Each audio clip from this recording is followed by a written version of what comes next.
நீங்கள் என்னுடையவர்களா இருக்கும்படிக்கு மற்ற ஜனங்களை விட்டு உங்களை பிரிச்சு எடுத்துட்டேன்னு சொல்றாரு இல்லையா? அப்போ நம்மளால ஏன் இந்த உலகத்துக்கு ஒத்த வேஷம் தரிக்க முடியல? மற்றவங்களை போல நினைச்சாலும் நம்மளால வாழ முடியல. அதாவது உலக சந்தோஷத்துல சொல்றேன். அவங்கள மாதிரி சந்தோஷமா இருக்க முடியல, நிம்மதியா இருக்க முடியல.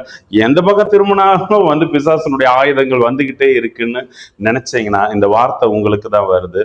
உங்களுக்கு அவர் நினைப்பூட்டுகிறவரா இருக்கார். என்ன சொல்றாருன்னா, நீங்க அவருடையவரா இருக்கும்படிக்கு உங்களை அந்த ஜனங்களை விட்டு வேறு பிரிச்சு வச்சிருக்கார். இப்போ ஈசாயினுடைய குமாரனா இருக்கிற தாவீது ராஜா இருக்காரு இல்லையா?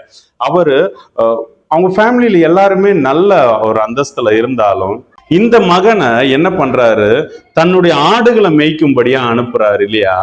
நீங்களும் அதே மாதிரி தனிமைப்படுத்தப்பட்டு ரொம்ப துயரத்துல வாடி கவலையா இருக்கீங்கன்னா கர்த்தர் உங்களை பார்த்து சொல்ற விஷயம் என்னன்னா, நீங்க அவருடையவர். அதனாலதான் உங்களுக்கு இந்த பாடு, அதனாலதான் இந்த புதிதாக்கப்படுகிற ஒரு அனுபவம், அதனாலதான் இந்த புடமிடப்படுகிற அந்த ஒரு ப்ராசஸ் உங்களுக்கு நடந்துட்டு இருக்கு. ஹல்லேலூயா. அப்போ நீங்க என்ன பண்ணணும், உங்க மைண்ட்ல நான் இந்த உலகத்துக்கு ஒத்தவன் இல்லை, இந்த பிரபஞ்சத்துக்கு ஒத்த வேஷம் என்னால தரிக்க முடியாதுங்கிறத ஃபர்ஸ்ட் நீங்க புரிஞ்சுக்கிட்டு அதை விசுவாசிச்சு காணாத தேவன் உங்களை அழைச்ச அழைப்புல நிலைநிறுத்தும்படியா நீங்க விட்டு கொடுங்க.